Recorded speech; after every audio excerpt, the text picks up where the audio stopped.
Ninang Merit. Hindi naman ata tama yun. Mabibigyan din. Kaso nga lang, maliit nga lang yung laman ng ampaw.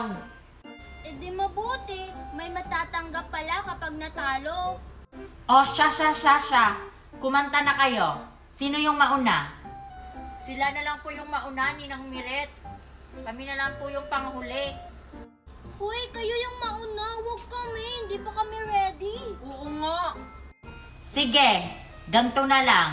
Ako na lang yung mamimili kung sino yung maunang mangangaroling. Sana Marian, hindi tayo yung mauuna, no? Kayo mauna, grupo ni... Nicole. Sila yung nauna. Tayo yung mauuna, Joshua. Okay lang yan. Galingan nyo, Nicole. Sigurado kami.